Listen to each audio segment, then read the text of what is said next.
Intermittent fasting ചെയ്യുന്നവരിൽ 91% heart attack risk കൂടുന്നു. ഈ അടുത്ത കാലത്ത് വന്ന ഒരു വാർത്തയാണത്. അപ്പോൾ അത് വളരെ സർപ്രൈസിംഗ് ആയിട്ട് തോന്നി. കാരണം സ്മോക്കിംഗ് ചെയ്യുന്ന ആൾക്കാരിൽ കൂടി 50% സാധ്യതയാണ് ഹാർട്ട് അറ്റാക്കിന് പറയുന്നത്. 91% എന്ന് പറഞ്ഞാൽ ഓൾമോസ്റ്റ് 100% ആൾക്കാരും ഫാസ്റ്റിംഗ് ചെയ്യുന്നവരിൽ ഹാർട്ട് അറ്റാക്ക് റിസ്ക് വരും എന്നാണ് പറയുന്നത്. ഇത് വാർത്ത വന്നത് അമേരിക്കൻ ഹാർട്ട് അസോസിയേഷൻ്റെ വെബ്സൈറ്റിലാണ്. അതിനുശേഷം മീഡിയ അത് ഏറ്റെടുത്തു. നമ്മുടെ ഇന്ത്യൻ ന്യൂസ് പേപ്പേഴ്സിലും ഒക്കെ അത് വരികയുണ്ടായി. പേഴ്സണലി ഇൻ്റർമിറ്റൻറ്റ് ഫാസ്റ്റിംഗ് ചെയ്യുന്ന ഒരാളാണ്.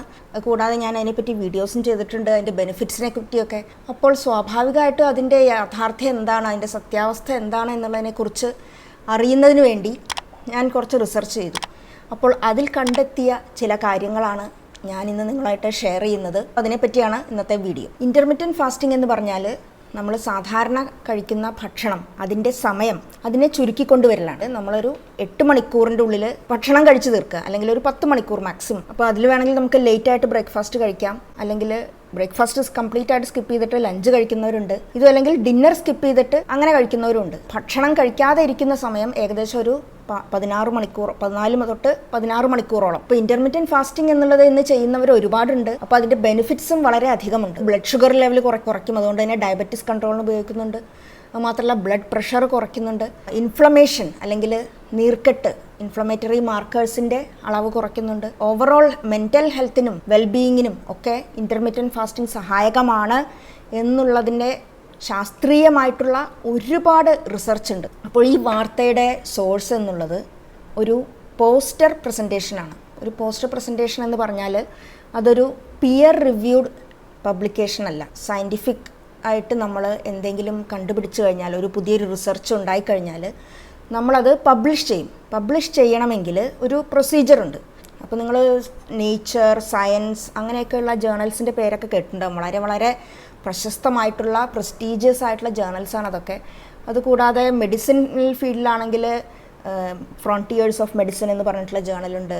അങ്ങനെ വളരെ ഫേമസ് ആയിട്ടുള്ള അല്ലെങ്കിൽ ആൾക്കാർ വിശ്വസിക്കുന്ന റിലയബിൾ ആയിട്ടുള്ള സോഴ്സ് ആയിട്ടുള്ള ജേർണൽസ് ഉണ്ട്. അപ്പോൾ അവിടെയൊക്കെ ഇത് വളരെ സ്ട്രിഞ്ചൻ്റ് ആയിട്ടാണ് ഇതിൻ്റെ നോക്കുന്നത്. അപ്പോൾ ഈ വന്നിട്ടുള്ള ഈ ഇൻ്റർമിറ്റൻറ്റ് ഫാസ്റ്റിംഗ് ചെയ്യുന്നവരിൽ 91% ഹാർട്ട് അറ്റാക്ക് ഉണ്ടാകുന്നു എന്നുള്ളത് ഒരു സ്റ്റഡി അല്ല, അതായത് ഒരു പബ്ലിഷ്ഡ് ആയിട്ടുള്ള ജേർണലിൽ വന്നിട്ടുള്ളതല്ല.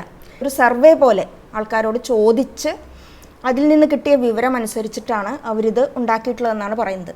അപ്പോൾ സാധാരണ ഒരു മെഡിക്കൽ ഫീൽഡിൽ റാൻഡമൈസ്ഡ് കൺട്രോൾ ട്രയൽ എന്നുള്ളൊരു കാര്യമുണ്ട്. ഫോർ എക്സാമ്പിൾ ഒരു മരുന്നാണെന്ന് വയ്ക്കുക. ഇപ്പോൾ ഒരു മരുന്ന്, ഇപ്പോൾ ഒരു ഡയബറ്റീസിനുള്ള മരുന്ന് ഇഫക്റ്റീവാണ് എന്ന് നമ്മൾ പറയണമെങ്കിൽ അത് കുറച്ച് ആൾക്കാരിൽ അത് പരീക്ഷിക്കണം.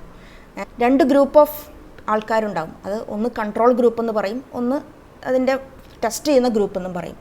ആ 2 ഗ്രൂപ്പും ഒരേ പോലെയുള്ള കണ്ടീഷനിലാണ് കാര്യങ്ങൾ ചെയ്യേണ്ടത്. ഒരു ഗ്രൂപ്പിന് ആ മരുന്ന് കൊടുക്കും, മറ്റേ ഗ്രൂപ്പിന് മരുന്നല്ലാതെ ഒരു പ്ലാസിബോ പോലെയുള്ള ഒരു മരുന്നാണെന്ന് തോന്നിപ്പിക്കുന്ന രീതിയിലുള്ള എന്തെങ്കിലുമാണ് കൊടുക്കുക. ബ്ലഡ് ടെസ്റ്റ് പോലെയുള്ള കാര്യങ്ങൾ, ഫിസിയോളജിക്കലായിട്ടുള്ള കാര്യങ്ങൾ എല്ലാം ടെസ്റ്റ് ചെയ്ത്, അപ്പോൾ അതിനെയാണ് റാൻഡമൈസ്ഡ് കൺട്രോൾ ട്രയൽ എന്ന് പറയുന്നത്. പക്ഷേ ഈ ഒരു സ്റ്റഡി എന്നുള്ളത് ഒരു റാൻഡമൈസ്ഡ് കൺട്രോൾ ട്രയൽ അല്ല, ഒരു പിയർ റിവ്യൂഡ് ജേർണലിൽ വന്നിട്ടുള്ളതല്ല, വെറും ഒരു പോസ്റ്റർ പ്രസൻറ്റേഷനിൽ വന്നിട്ടുള്ള ഒരു ന്യൂസ് എന്ന് വേണമെങ്കിൽ പറയാം.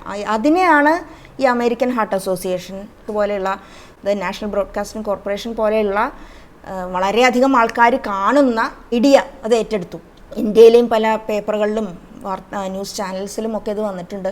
സയൻറ്റിഫിക്കലി അല്ലാത്തൊരു സ്റ്റഡിയെ എന്തുകൊണ്ട് മീഡിയ ഇത്രയും കാണിക്കുന്നു എന്നുള്ളതാണ് എനിക്ക് മനസ്സിലാവാത്തത്.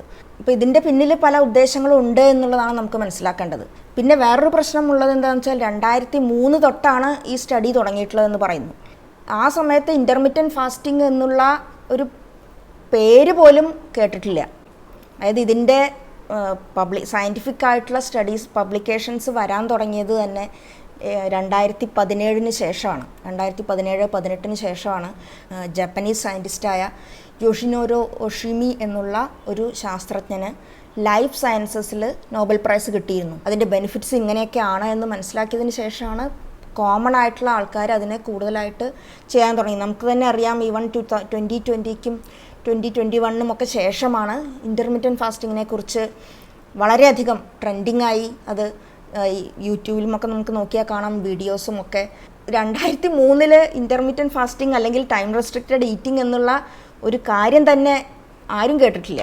ആ ചെയ്ത 20,000 ആൾക്കാരുടെ ഭക്ഷണം കഴിച്ചതിൻ്റെ സർവേ നടത്തിയിട്ട്, അപ്പോൾ പലർക്കും ഇപ്പോൾ ചോദിച്ചതിൻ്റെ കറക്റ്റാണോ അതും അറിയില്ല. അതുമാത്രമല്ല വേറെ അവരുടെ ഹാബിറ്റ്സ്, അതായത് സ്മോക്കിംഗ്, ഡ്രിങ്കിങ്, പിന്നെ ഫുഡ് ഹാബിറ്റ്സ് എന്തായിരുന്നു, അതിനെക്കുറിച്ച് ഒന്നും തന്നെ പറയാതെ ഇൻ്റർമീഡിയറ്റ് ഫാസ്റ്റിംഗ് ചെയ്തവരിൽ ഹാർട്ട് അറ്റാക്ക് റിസ്ക് കൂടി എന്ന ഒരു കൺക്ലൂഷനിൽ അവർ എത്തിച്ചേർന്നിരിക്കുകയാണ്. അപ്പോൾ ഈ ഒരു സ്റ്റഡിയിൽ പറയുന്നത് ഷോർട്ട് ടേമിൽ ഇൻ്റർമീഡിയറ്റ് ഫാസ്റ്റിംഗ് ബെനിഫിഷ്യലാണ്, എന്നാൽ ലോങ് ടേമിൽ അത് ഹാർട്ട് അറ്റാക്ക് റിസ്ക് കൂട്ടുന്നു. എന്നാൽ ഇവർ തന്നെ ക്യാൻസർ റിസ്കിനെ പറ്റി നോക്കിയപ്പോൾ ക്യാൻസർ റിസ്ക് കുറയുന്നു എന്നും പറയുന്നുണ്ട്. ഒട്ടും തന്നെ അടിസ്ഥാനമില്ലാത്തൊരു സ്റ്റഡിയാണ് ഇത് എന്നുള്ളത് നമുക്ക് കേട്ടാൽ തന്നെ മനസ്സിലാവും. ഇതിനെ അമേരിക്കൻ ഹാർട്ട് അസോസിയേഷൻ ഏറ്റെടുത്തു, മീഡിയ ഏറ്റെടുത്തു.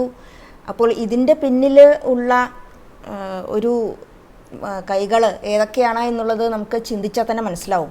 ഈ അമേരിക്കൻ ഹാർട്ട് അസോസിയേഷൻ തന്നെയാണ് നമ്മുടെ കോക്കനട്ട് ഓയിൽ ഉപയോഗിക്കരുത്, കോക്കനട്ട് വെളിച്ചെണ്ണ ഉപയോഗിച്ച് കഴിഞ്ഞാൽ ഹാർട്ട് അറ്റാക്ക് ഉണ്ടാവും, അതിന് പകരം നിങ്ങൾ റിഫൈൻഡ് ഓയിൽസ് ഉപയോഗിക്കണം, അതിനെയൊക്കെ ഉയർത്തി കാണിച്ചതും അമേരിക്കൻ ഹാർട്ട് അസോസിയേഷൻ തന്നെയാണ്. അപ്പോൾ ഒരു കോൺഫറൻസിൽ ഒരു പോസ്റ്ററായിട്ട് വന്നിട്ടുള്ള ഒരു കാര്യത്തിനെ മീഡിയ ഇത്രയും കാണിക്കുന്നത്, അതിന് വളരെയധികം ഇമ്പോർട്ടൻസ് കൊടുത്ത് കാണിക്കുന്നത് ശുദ്ധ അബദ്ധമാണ്. അത് ഈ ഇൻ്റർമീഡിയറ്റ് ഫാസ്റ്റിംഗ് ചെയ്യുന്ന ചിലരെയെങ്കിലും അതിൽ നിന്നും പിന്തിരിപ്പിച്ചിട്ടുണ്ടാവും എന്നുള്ളത് ഉറപ്പാണ്. അപ്പോൾ ഞാൻ ഇന്ന് പറയുന്നത്, ഇങ്ങനെയുള്ള സയൻറ്റിഫിക്കൽ ബേസ് ഒന്നുമില്ലാത്ത കാര്യങ്ങളെ നമ്മൾ വിശ്വസിക്കരുത്.